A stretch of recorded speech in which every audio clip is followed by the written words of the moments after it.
it turned out without public pressure. One of the indications that I got was I was asked whether I have a husband. So I immediately knew that there was something that relating to my husband that they suddenly are interested. The other question that I got was, what do I do exactly?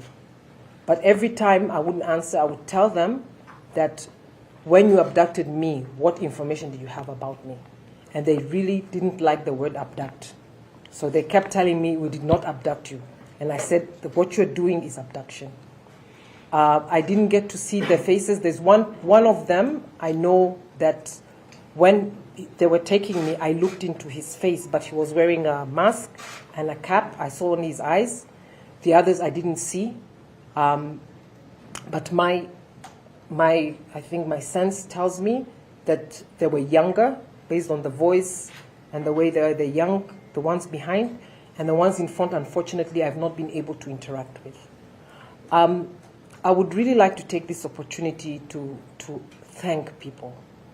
And as I said, primarily, I would like to thank you, international media, but I also like to thank individuals in Tanzania and in Kenya who have spoken up. I've not been able to see everything. I just was briefed.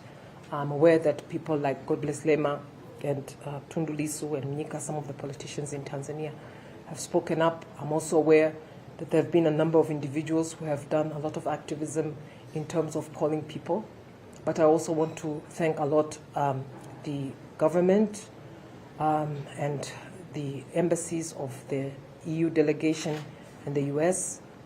And of course, I would like to thank all the human rights associations in Kenya, including Amnesty International, Amnesty Kenya, Law Society of Kenya,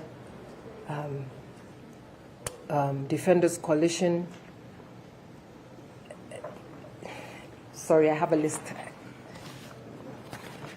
Yeah. So I want to thank everyone, and I want to thank very much also the people of Kenya. I would like to take this opportunity specifically to thank the driver who was the one who came to get me, Eric. I would really like, once things settled, to meet him. He actually took the initiative and reported the case to the police, and immediately, within a short time, I'm told, it went out that I was abducted. I want to thank him because I'm sure he was intimidated, although I at that moment in time I didn't see. And I would like to specifically thank, I don't know who the driver is from the City Hopper, but he really confused them because he blocked that car. And he also knocked them. So I want to thank very much. I also want to thank specifically Kenyans. The kind of ownership they had about this, I didn't expect. I can only say thank you very much to Kenya as well. Thank you, Kenya.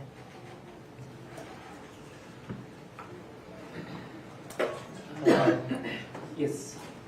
Can take some questions? Yeah. I'm still a chairman of the delegation. Appalling son for that. You've been in Kenya roughly 4 years. Yes. Why do you think this is happening now? I know last week you posted something on Tundu Lissu not being scared. Why do you think it's happening now, not years before? Okay, should I take? Can we do yes. 5? Yes. Then Yes. you respond Yes. and do another round. Yeah. Right, thank you.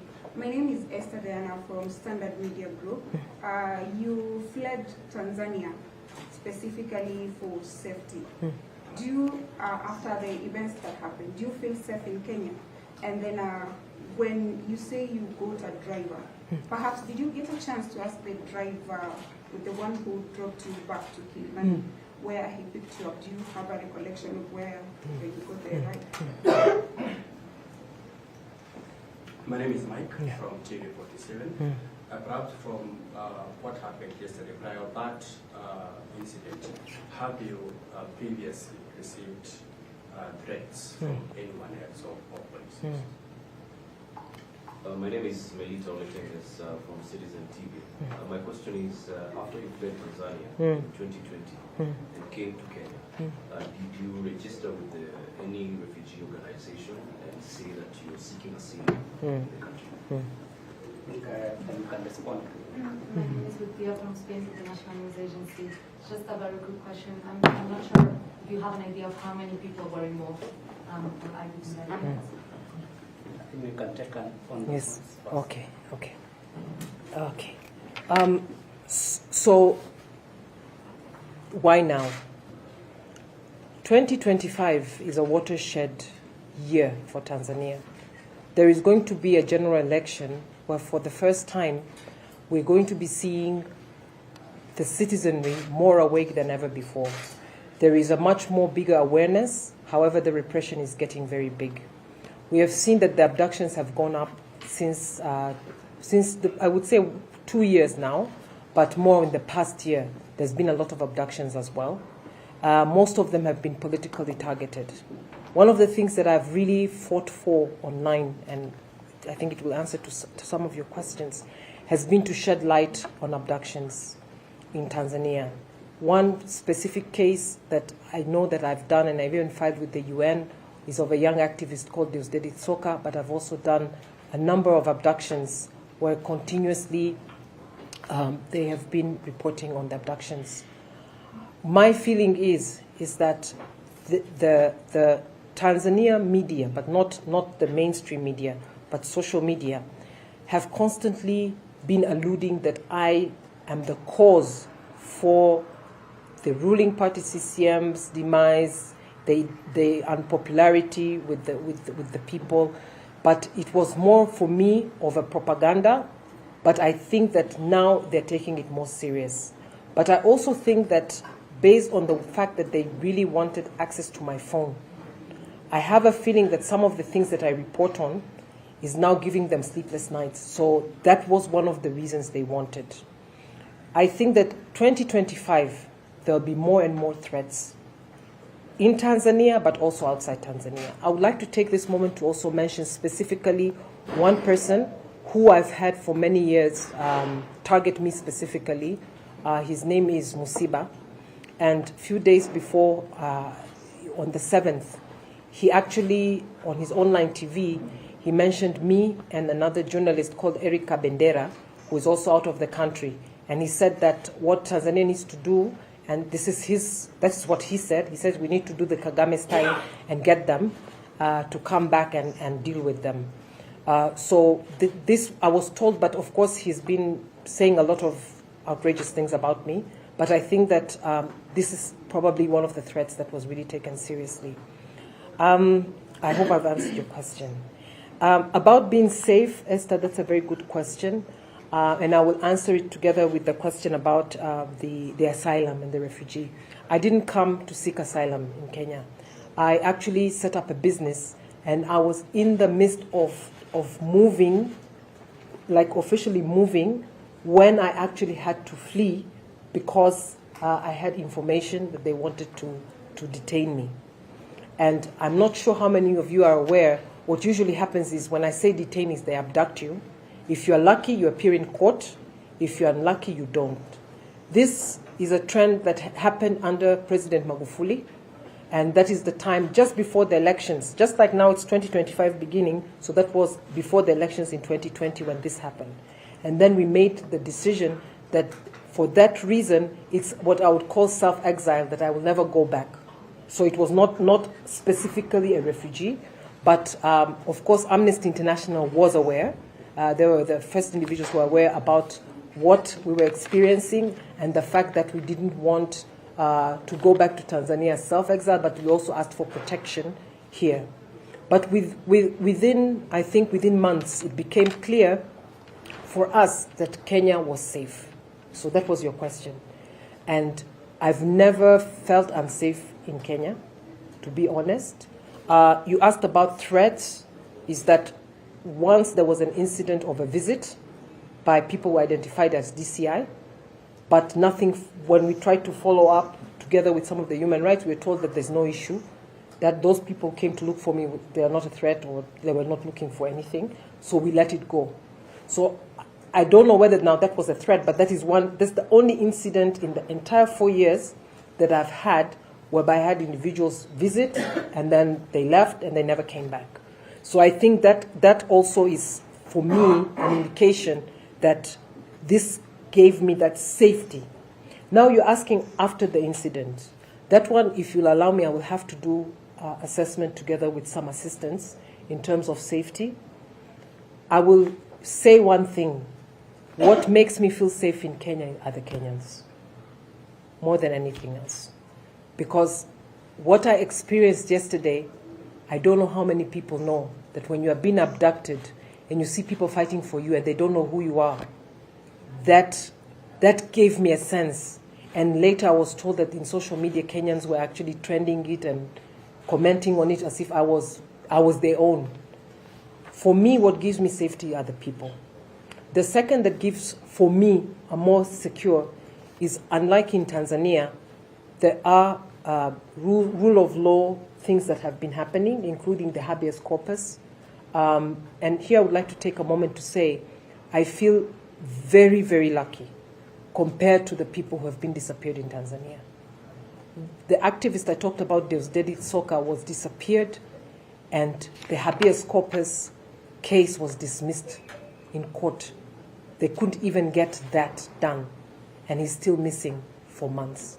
So I feel that in Kenya there was enough pressure for whoever was behind this to feel that this could become something bigger than what they were thinking. While I feel that in Tanzania that the spotlight is not there, I feel that in a lot of countries it's not there. So to your question, I still believe Kenya is safer in the region than any other. Could it be better? Definitely. I really wish Kenyans and the Kenyan government would understand, for some of us in the region, what it means to be able to have a place where you can a little bit breathe, just a little bit. I'm not asking for much, just a little bit to say that I don't agree with a certain thing. I think I answered your question on the asylum and how many people there were. 4. So 3 were the ones who got out of the car and were always moving around. There was the driver. At the last time we stopped before they released me, the driver also got out, and I was left only with the person on my right who was holding me and choking me most of the time, and he kept holding me all the time. So he never got out of the car. He was the one, I think, who was assigned to basically keep me there. And the driver, when he got out, that was the longest time they were gone, and I believe they were doing some consultations. The passenger in front is the one who I suspect, because was speaking to me in Swahili and my name and always wanted to get my reaction. I suspect he's the one who was actually giving or taking instructions. And sometimes I could hear and I could feel movement, so I think they were doing sign language or something over my head, so I wouldn't understand. But those were more like maybe saying, let's go or watch or something. But if they needed to do any bigger thing, they would leave. Yeah. I think we can take last rounds of questions, then we close. Okay. We'll start from... My name is Leonard Omalo from West TV. I have 2 questions. One, in your own estimation, how long do you think that ordeal, the whole thing took? Then secondly, from your own assessment, do you think the attempt is, the Tanzanian government has a direct hand in the abduction, or there was collaboration? Yeah, hi, I'm Maria Sarungi Tsehai. A bit of a similar question. Like, did you feel like the men who abducted you were Tanzanian or Kenyan? And even if I'm guessing it's difficult to know, but who do you think is behind this, and if it was a collaboration? My name is John Allen. I'm from Africa Uncensored. Given how close this came to being more serious than it actually became, what does it make you reconsider at all your voice and your position in terms of critiquing the things that happen in Tanzania or in the country? And if you could also speak to the situation with abductions of foreign nationals in various countries in East Africa and what that does to Kenya's reputation. Any question? There's a question I didn't answer. Right. I Yeah, have I will a ask question that. for Yeah. Amnesty. Yeah, I'd like to pick your mind concerning this abduction. And this is not the first time such incident where an Kenyan is being abducted on the Kenyan soil. So I'd like to know from where you see, to what extent does this breach the legal process of extradition? And what does it say about Kenya's reputation globally? Maria will go first. Kenya safe for exiles anymore? Maria will go first. Then Okay. Okay. I'm sorry, there's a question I didn't answer about the driver. So I, to be honest, because the way they said is that I should just go home and I shouldn't talk to anyone. When we were getting near, I just asked him the fare. I didn't want to ask. And I was very scared, to be honest. I got my relief when I saw the gate, and I knew once I'm inside the gate, I'll be fine.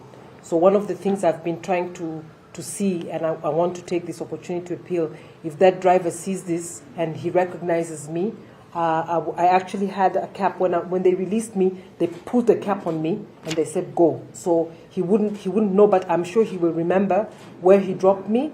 As I said, when he was taking me, I was very quiet, but I was also trying at that time to remember what happened. So I was not paying attention. When I looked up, the first thing that I saw was I was on Gong at Carrefour. That's the thing that I recognized, and I said, "This is Gong Road," and he said, "Yes." So then I felt that I am back. In terms of how long it took, I cannot say, but based on the fact that I texted my husband, I think it was before 3, that I'm about to leave. I think the abduction happened around 3 to 3:30. When they released me, it was dusk. Do you know the dusk which very quickly becomes night? So it was like when I came out, I started panicking. I said, is it my eyes? Like, because it was so tight for long. I said, is it that I can't see? And then I realized after a while that it's dusk. And I didn't walk for long when it became pitch dark. And of course there were no lights, so I was walking just based on the vehicles. So I think if you look at that, I think that must have been 7:30. I'm not sure, but I know that it must have been between that time. And I don't also know what time. You guys might remember what time I called. Because I'm sorry, I have a very big disorientation until then. But of course, as you know, I use my phone to check the time. So unfortunately, even this morning I woke up, I said, what time is it? And I was looking for my phones. So I think it must have been between 3 to 4 hours. One thing I just wanted to very quickly say, because I find this very important, and you asked about the involvement of Tanzanians. My feeling was the way they were speeding and the way we were going on the bumps. And then after a while, we got to a bit of a rough road, and then we went again on good roads. My estimation, and I voiced it later, is that they wanted to cross me. They wanted to take me across the border. Maybe not them. Maybe they had a team waiting, because they kept getting out, and I said, who are we waiting for? And at one point, one of them said, we're just waiting for the boss. Then I said, oh, you have a boss. Who is your boss? Then they got angry because they realized they gave me some information that I could do. So again, then it was a struggle. But one of the things that I can say with confidence, there was Tanzanian involvement. And the reason I'm so confident is that I see no reason whatsoever for the Kenyan government to abduct me in Nairobi and start driving me around and ask for my phones. Because there is a better way if there's anything that could have happened. The other thing is the police next to me kept telling me, don't worry, I'm police, I'm taking you to a police station. And in fact, that same was sitting on the right asked me, did you commit anything wrong? I said, no, I didn't. He said, now you see, so why are you worried? So I said, because you abducted me. But he was trying to psychologically calm me down. Of course, I understood that. I'm not sure whether they knew that I also understood the kind of psychological games they were playing. Sorry, about Tanzania, Kenya, can you remind me your question? Yeah, you kind of answered. Did you feel there was like a collaboration? Oh, there was. So, one of the things I feel is that because I cannot judge. I can only judge based on what they were saying and how they were speaking.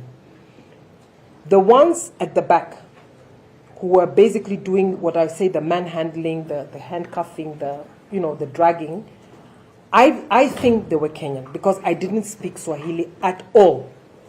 I just spoke English continuously. The person in front was attempting several times to speak to me in Swahili and calling my name, but I refused to respond. My feeling is that's where the connection happens. And it's that same individual who also wanted my PIN and wanted my phones. So my feeling is the involvement based on what we're talking about is they wanted that access and the other thing. And I don't think this collaboration was official. I don't think so. Because there were times when, there were twice I think, when we got to a place, we were on the road, they slowed down, and then they told me to keep absolutely quiet. And I was very scared by then because they would really press me down, and I could hear people around. So I'm not sure whether this was now like a police block, but they kept telling me, be very quiet right now. Now my thinking is, if this was an official collaboration, they would have sailed through. That's my thinking. If this was something that was sanctioned, they would have sailed through. They wouldn't have needed to stop. They wouldn't have needed, they could even, my thinking was, they could even have gotten an escort to the border. So it didn't feel like that. It also, for me, it felt that there was a lot of hesitation, which, again, I think it was the international pressure. Yeah, Namu. About the criticism, I will not stop. I will not. That's one thing I can promise. I will not stop, I'll not relent, and I will not decrease anything. And in fact, it has given me so much things to be grateful for. As you rightfully said, this could have gone so wrong. There was a point in time when I was convinced that I was about to be taken across, and I knew the minute I crossed, you would never hear from me again. I'll become another poster. So I will never stop, never, ever stop. And if this was done, whether to intimidate me, to really harm me, that will never stop me. I will continue continuously to speak out. And not what I'm asking, I just want the world to know. In any normal democracy, I'm not asking for anything big. I ask for rule of law. I'm asking for the abductions to stop.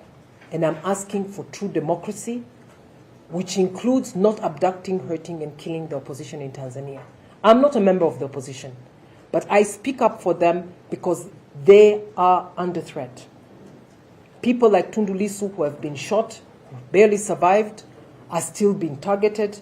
For that reason, I cannot keep quiet. First of all, I have a bigger obligation now than ever before. But second, again, I am not doing anything illegal.